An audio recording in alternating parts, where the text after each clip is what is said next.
What's up, what's up, how y'all doing? Today is February 23rd, 2016, and this is your boy KC coming at you live with episode 17 of my podcast show. So let's get this started right. You know what grinds my gears? What? You people that keep posting pictures of y'all doing stupid, ridiculous ass faces, like snarls looking like retarded cats, or you got Miley Cyrus syndrome where you can't keep your tongue in your mouth. Let me tell y'all something, y'all look stupid as hell. Y'all look like a bunch of children doing all them silly faces. Let's all be grown-ups here. And that's what grinds my gears. Raw last week was from Anaheim, California. Another boring show. Some good things, some bad things, some pointless things. And one of the good things is Kevin Owens is the new Intercontinental Champion once again. They took the belt off Ambrose to create that doubt in this triple threat match against Brock and Reigns, to give them the impression that Ambrose he might have a slight chance of winning at Fastlane.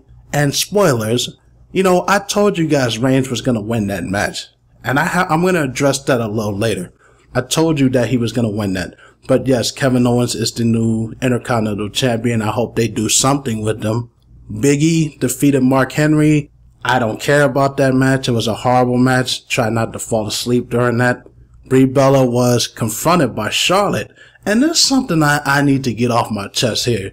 The whole thing about Charlotte, I love her to death. But they said that, Charlotte said that she did not want to be treated differently because of her father, because of Ric Flair. But week after week, she comes out there with Ric Flair every single week. She does his mannerisms. She does everything that Ric Flair used to do. She even acts like him sometimes. What happened to that whole not being treated differently thing? I thought she was going to create her own character, which she did, but she doesn't need her father to get over it. She did that on her own. And that's the only problem that I have with Charlotte right there. Brie Bella attacked Charlotte because Charlotte was talking about her sister and talking about Daniel Bryan, her husband. Then she felt she had something to prove. They had to keep Brie kind of strong for Fastlane, for the Divas Championship. AJ Styles beat The Miz in a squash match. Nobody gives a damn about The Miz. The Miz hasn't done anything of any relevance since he was the WWE champion at WrestleMania 27. That was a long ass time ago. And all he does is these talk show segments. That's all he does. So when he gets time, he gets his ass whooped by AJ Styles. You're not going to beat AJ. So it was a pretty good match for what it was worth. Look at who was in it. It was AJ. Summer Rae made her return, and she did the shocker of the night by beating Paige. Wow. Has Paige sunk low since she's, in the past couple of months? Not only is Paige not even in the Divas title picture, but she's getting beat by Summer Rae. Summer Rae, who's one of the worst women's wrestlers in the world right now. What are they doing? Like, Paige used to be one of the top women wrestlers on that roster, and now she's been bumped down that far to where she's going to get beat by Summer Rae? Does she have backstage heat? Did she do something wrong to Vince McMahon? I'd like to know. But yes, Summer Rae beat her by roll-up. Roman Reigns was confronted by, who else? Paul Heyman, who is out there to cut another terrific promo. This guy is awesome, man. He's the best promo guy on that roster. I don't care what nobody says. He went to talk junk and talk about how Brock Lesnar was going to destroy him and Ambrose. They shook hands. Roman Reigns spat his junk. I'm sorry, Roman Reigns is not that good at promos. I kind of fell asleep. He was attacked by the Dudley Boys. Dean Ambrose made the save. They went on to have a match. And I like what they're doing with the Dudleys here. The Dudleys go out there to go get the tables. Devon, get the tables! And then they get the people excited only to do nothing. That's what a heel does. That's what heels do. They don't do what the fans want. They do what they want. And these guys, I just think that is great because in this era of wrestling now, you don't know who's a good guy or a bad guy because bad guys get cheered. Look at Brock. Brock is supposed to be a heel, but he got cheered. He gets cheered all the time. Triple H, a spoiler from last Monday, Triple H got cheered when he destroyed Roman Reigns. He got cheered. He's supposed to be the heel. So you don't know who's the good guy or the bad guy. So it's nice to see the Dudleys actually succeed in getting people to boo them, because they're good. Their best work is as heels, as I said before. So they didn't get the tables. and I kind of like that. Heath Slater defeated Zack Ryder. When was the last time you seen Zack Ryder in a match at all? I'm being dead serious. Zack Ryder has not been on TV in years. And they bring him back to get beat by Heath Slater. He is at the bottom of the roster, the bottom of the food chain. I feel bad for Zack Ryder because this guy managed to get himself over with his internet talk show. His show that he had on YouTube. He got himself over with his merchandise and the fans got behind him. I remember how loud they were cheering. The Rock had just come back. And they were cheering for Zack Ryder so loud that even The Rock had to acknowledge it. Now I'm saying Rock, one of the most popular wrestlers in the history of WWE, being overshadowed by Zack Ryder. And I remember that until he hit that brick wall named John Cena. Because we all know what happens when you do that. When you're friends with John Cena, when you're associated with John Cena in any kind of way, your career is dead. It's dead. And they put him in that stupid storyline with Eve. And they put him with John Cena and Kane and all that stuff. And after that, they did nothing else with him. They took the United States title off of him. His merchandise was selling like hell. Now he doesn't even have any merchandise on the WWE.com at all. So to see how far he's fallen, that was the peak of his career. And that's a shame, for him to go through all that hard work. He put hope into all the other guys that wasn't doing anything on TV at that time. And WWE just took their dreams and they crushed it. And it's just terrible to see him hit the ground that hard. Sheamus and Rusev and Del Rio versus Neville and the Lucha Dragons. They defeated the Lucha Dragons and Neville. And I gotta say something here. When I look at this group, Wade Barrett, Sheamus, Rusev, and Del Rio, does anybody notice that every single one of these guys were buried by John Cena? Like seriously, you look at Rusev. Rusev was undefeated. He took the United States title. He was undefeated for a long time until he ran into Super Cena. And Super Cena tapped him out and beat him like what, 3 times? And now look at Rusev doing nothing. Look at Wade Barrett. Go back to the Nexus angle. Back in 2010, they had a lot of heat. They had a big thing going there. And what happened? John Cena beat them and buried them. Wade Barrett hasn't done anything of any significance since then. He did get hurt a lot, but that's another story for another day. And then you look at Del Rio. Del Rio came back. He came back and he was on fire. He won the United States title. He beat John Cena. He beat him. What happened? He beat the top guy in the company and now he's relegated to being with these League of Losers, so to speak. That's ridiculous. And Sheamus was the former WWE champion. What happened there? Now, I don't really care about Sheamus at all. Like, I think he's a boring wrestling character. He's a great wrestler, but there's nothing to him. There's nothing that gets me into his matches. I think he's really boring. There's no other way to put it. But this guy was the former champion, and after they took the belt off him, I just feel like they put it on him so that they could have a heel to feed to Reigns. You know what I'm saying? And once they took the belt off him, he got his rematch, he lost, and then now he's in the League of Losers. Are we seeing a pattern here? They all ran into John Cena. All their careers took a nosedive right there, and I don't even know if they can recover from something like that.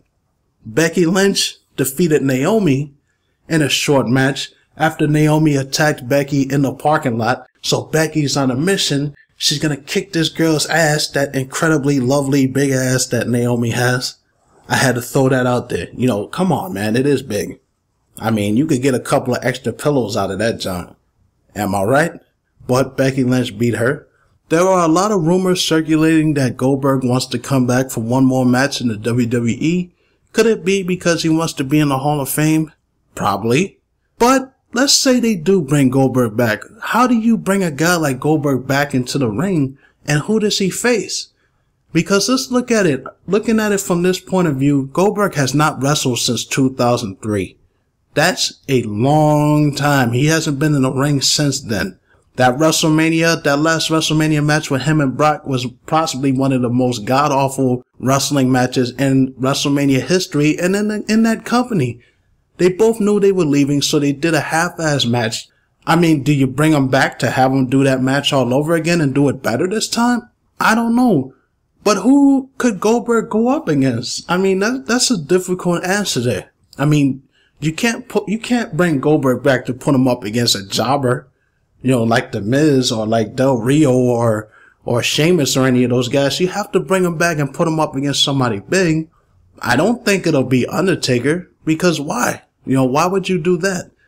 Could it be Brock again? Maybe. But let's see what happens if he even gets the opportunity to come back. I would like to see Goldberg come back one more time, because it's been a long time since I've seen him. Now, I did think about something just now. You got Ryback. Ryback has been imitating Goldberg. He even changed his trunks to black. The guy looks straight like Goldberg. So how I would bring Goldberg back is one night you got Ryback out there, being like Goldberg, dressing like Goldberg, Ryberg as I like to call him. And then out of nowhere, you see the real Goldberg come out and spear the hell out of this guy. And then you got a feud right there. You got, you trying to steal my stilo. You trying to steal my style. I'm gonna kick your ass. You're next. I could see something like that going into WrestleMania. Him versus Ryback. Maybe. Sting. I want to talk about Sting real quick. We haven't seen Sting in a long time since he got injured. He has the neck injury. He has spinal stenosis. I think it's perfectly safe to say that Sting is done with wrestling. I don't see Sting coming back after this. As much as I would love to see Sting come back, Sting is going on 57 years old, and he's got an injury like this late in his life. He's about the same age as Bret Hart. Like, Bret Hart is like a year or two older than him, but Sting has had one hell of a career. If this is his swan song, I hate the fact that they just continue to beat him. I mean, the problem that I have with this whole thing is they brought Sting in. I feel like they brought Sting in just to kick WCW while it was down, while it was dead and buried. Beating Sting was like pissing on the grave of WCW. I think back to the WrestleMania where Triple H beat Sting. There was no reason for Triple H to go over in that match. You should have had Sting win. That was his very first WrestleMania match, and you had him lose. And then he went on to lose repeatedly, lost to Seth Rollins, got injured. So you look at his WWE career, it sucks. I just feel like they brought him there just to beat him, just to stick it to WCW one more time. And it's like, that junk just pisses me the hell off, because why would you do that? You would bring a guy like Sting who you've been trying to get in there for years. I go back to the stories when WCW went down and Vince bought the company. They've been trying to get Sting in there for a long time, and he finally comes in and you beat him repeatedly. You beat him down. You have Triple H, of all people. Why the hell? This is why I can't stand Triple H most of the time, because you have Triple H beating people that he has no business beating. You know what I'm saying? There's no reason for him to go over on, he didn't need to win the Royal Rumble to win the title. Why did they feel the need to do that? You know what I'm saying? That junk irritates me. It makes me sick. They could have had someone like Samoa Joe come up and win the title. That would have made more sense. But no, they put the belt on Triple H because Triple H feels that he needs to put Reigns over. We don't need Triple H in there, because Triple H was not the type of guy who could make people's careers look good. I mean, he did with Batista, but you look at Randy Orton, you look at Booker T, you look at Goldberg, you look at Kane, you look at RVD, you look at Jeff Hardy, you look at Shelton Benjamin. These are all the guys that Triple H has buried over the years, and they have not come out good out of their feuds with Triple H. They didn't come out looking good at all. So imagine what could happen to Roman Reigns. If you wanted to get Reigns over, you could have had somebody like maybe The Undertaker. I could see Undertaker with the WWE title for a couple of months. You know what I'm saying? He could have played mind games with Reigns. He could have said, can you beat me, or you can't beat me? Some stuff like that. He could have went to WrestleMania. Undertaker could have dropped the belt. It wouldn't have hurt Undertaker. The streak's broken already anyways. But I guarantee that if he beat somebody like The Undertaker for the title, he would gain the fans' respect. Or you could have had Samoa Joe come up and win the Rumble. They could have feuded. Can you imagine what type of matches they could get out of Samoa Joe and Roman Reigns? Samoa Joe being the sadistic asshole heel that he is. I think that would have been much better than seeing Triple Fake in the ring with Roman Reigns. I mean, it is what it is. So if Sting retires, if this is his swan song, then what a sour note to go out on, because Sting deserves so much better than this, and I just hate the fact that his career ended like this with a bunch of losses. But it is what it is. It's just that when Sting does go into the Hall of Fame, the people who did not know him, those people that are clueless who don't know who Sting is, they're going to know him as a loser because of how WWE treated him. They're not going to know the NWA Sting that we know. They're not going to know the Crow Sting from the 90s that we know that was a multiple-time champion. And they're not even going to know Sting from TNA because he was a multi-time champion there. They're just going to know him as this old guy that came in just to get beat by Triple H and Seth Rollins and all that other bullshit. And I just hate it. I hate that. The fact that they tarnished this guy's career like that. Is it just me, or wrestling finishing moves not being used right anymore? Back in the day, wrestling finishers used to be protected, that when a big star puts their finisher on you, you are not to get up. But nowadays, it just seems like everybody is kicking out of everybody's finisher over and over again. You take a guy like Undertaker who has dumped people on their heads for years, and it just seems like every match that Undertaker has now, everybody's kicking out of the tombstone. This is the Undertaker we're talking about. You know what I'm saying? They did that very rarely back then. Very rarely would somebody kick out. Like when he went up against Kane for the first time, Kane kicked out of the tombstone twice before the third one put him down. People did not kick out of the stunner very often. The Rock did once. But people did not kick out of the Stone Cold Stunner. It takes all the specialness, it takes all of the seriousness away from that move. You know, you look at a move, a classic move like the DDT. When Jake Roberts created that move was devastating. You would put that move on somebody, they would not get up, and people went on to imitate it with Raven and Tommy Dreamer. Nowadays, people put a DDT on them, and it's like not even a serious move anymore. And it's stupid. I'm like, then what's the point of calling them finishers if people are just going to kick out of them? Which brings me to ROH, because I see big moves in ROH that I think to myself, there's no way in hell that that guy could get up from that. And they kick out only to be beat by a weaker move. I'm like, who writes this stuff? ROH is a good wrestling promotion, but that irritates me when they do that.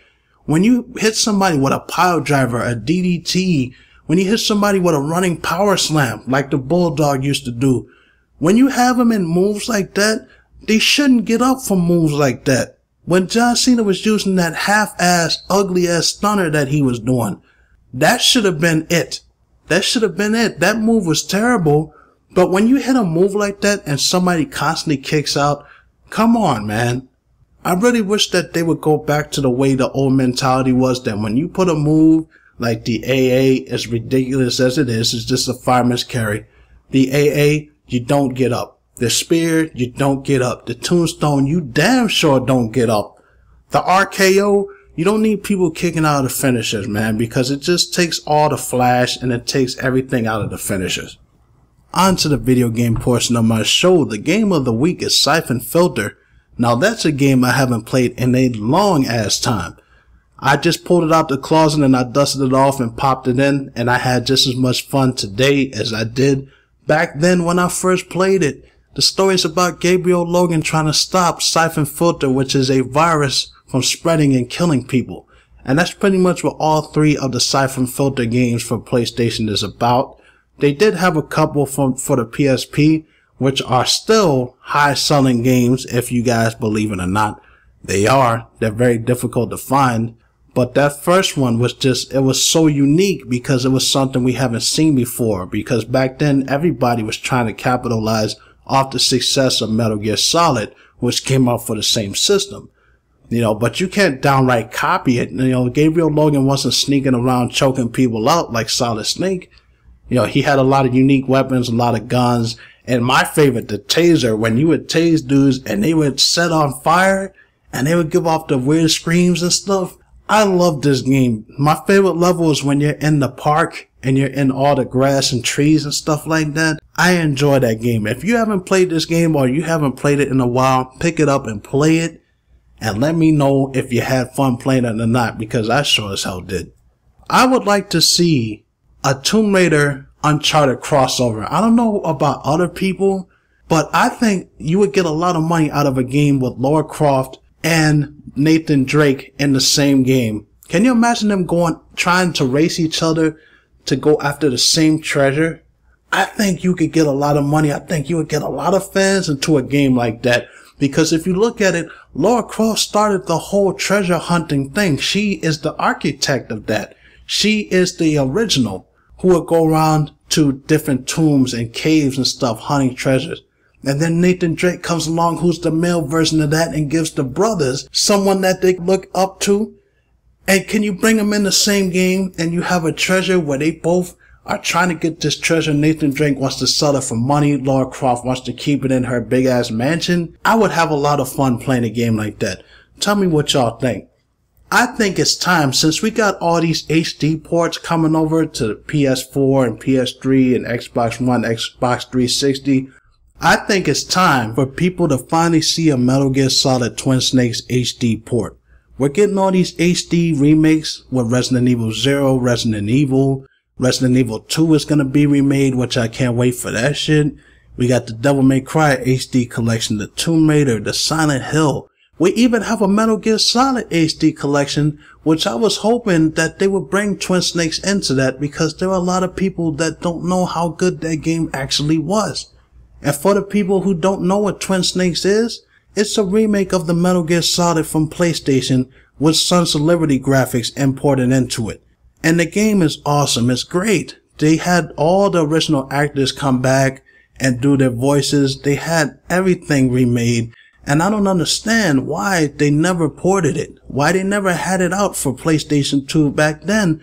Because if you look at a game like Resident Evil 4 that only started out on the GameCube, it was exclusively for the GameCube before they ported it to everything else. And it didn't sell very well, because nobody really bought the GameCube like that. But as soon as they bought it to PS2, the game became one of the best-selling games pretty much in the PlayStation 2's lifespan. So I never understood why they never brought Twin Snakes over to the other consoles.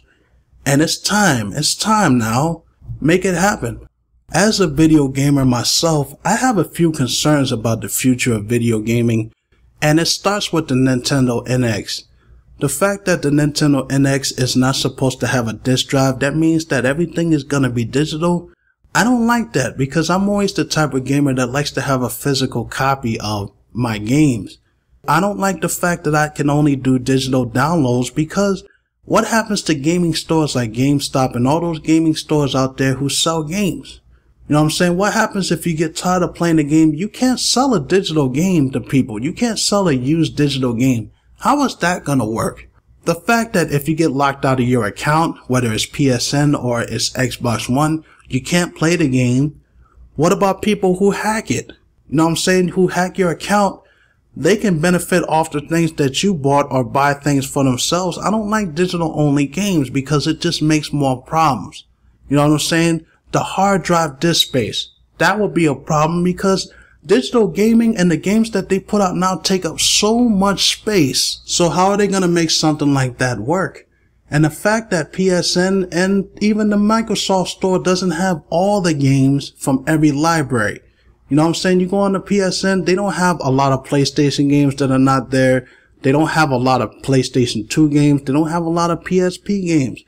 Are they going to update their stores to where you have every single game that people can be able to download and play when they eventually get rid of disk drives? I don't see them doing that. And there's a lot of rare games that I would like to play that you can't even find anymore. And what happens when you can't find it anymore and they don't put it on the store? That means that you can't play it. And that just makes it really stupid. And on top of that, when you go to buy these games, when you go to look in the PlayStation Network store or the Microsoft store, you go to a store like GameStop and they have a game, say, for $10. Let's take Dragon Ball Z Battle of Z. That game is probably like around $20, right? But if you go on PSN, the game is like $50, $50 to download that game. And I'm like, what the hell? Like, why is it so high on the PlayStation Network? So that gonna continue to happen where they keep charging people full price for games that are old like that? That's ridiculous. Are they gonna change that to make it more easy? These are some of the things that I would like to know. What about the systems that are region locked? Does that mean that we're not going to be able to import games anymore once games become digital only? I'd like to know that too. So these are some of the things that I keep thinking about when I think of Nintendo coming out with their new system, because every time Nintendo comes out with something new, the other companies have to try to come up with something that's just like theirs, and then that just makes it bad for the gamers. So tell me what you guys think. Anime otakus, it's time for that anime portion. The anime of the week is Black Lagoon. How I love that anime. It's about this group of modern day pirates going around doing jobs for money. What else can a man explain about a concept like that? It's so simple and it works. Led by Dutch, Revy, and Rock, who is a pencil pusher in Japan, he somehow transforms into this badass that grows on you. I mean, at first, when you first meet Rock, he's a little punk. He doesn't like confrontation. He doesn't fight. And you got Revy, who is a gun-swinging, psychopathic bitch who just curses up the storm, man. She's got the saltiest mouth you'll ever see out of a woman, let alone a Chinese chick. I mean, seriously, this girl is trigger happy. She loves shooting stuff. And for such a simple plot, they managed to stretch out 3 seasons and a movie in this anime. There's a lot that goes on storyline-wise, to where they run into the Russian mafia, they run into German Nazis, and they blast them to hell. There's a lot of things that go on, even some love interest that goes on that you would never think would happen. If you have not seen this anime, you need to go and watch it. It's Black Lagoon. You guys will enjoy it. It's not for kids, but you know, what can you say? Kids are going to watch it anyways. Starting a new segment in this section of my show, where I talk about a comic book or a video game, something that I would like to see have an anime series or anime style movie. Now, I think it's time for people to see the story of Samus Aran, and they have a new Metroid anime. I would love to see them incorporate everything from all the Metroid games into this one series or movie, if they could do that. And I'm not talking about Hollywood. I'm not talking about the Final Fantasy movies, which were god-awful. I'm talking about someone who has credibility in the world of anime, who knows what an anime should look like and what it should be. I would like for them to take it and make a Metroid anime. What do you guys think? I didn't get a chance to sit down and watch Dragon Ball Super this week because I've been super busy working and shopping for a car and getting things done. So I will get to it next week. As far as what I know, the new world tournament that's supposed to be happening, they're saying that it's supposed to be set in a multi-universe. Now, I don't know if they're incorporating the multiverse storyline like the comic book that everybody knows about if you're a Dragon Ball fan. If they're taking ideas from that comic and incorporating it into Dragon Ball Super, then things are about to get super interesting. I like that. And I'm using super too much. But things are about to get really interesting because there are a lot of stories in the multiverse that happens that nobody would ever think would happen. Like this one where Cell manages to kill Gohan. Instead of Gohan killing Cell, Gohan gives up in the middle of the beam struggle. Cell blasts him to hell and he kills all the other Z fighters. That was a crazy storyline. There's a storyline where all the Namex fuse into one being and they kill Frieza. What about the multiverse story where all the Saiyans rebel against Frieza and they kill him? It's a lot of crazy stuff that happens in the multiverse comic, and if you guys haven't seen it, go ahead and look at it. They have a website where these guys, the comic looks really great, the drawings look great, the stories are great. There's even a story where Goku is evil. I would like for you guys to check that out, and if they're going to incorporate that in the Dragon Ball Super, then I will get into it. And that's it for episode 17 of my podcast show. Check out my channel, like, subscribe, KC the Most, give me some comments, show a brother some love. Check you out later. Peace.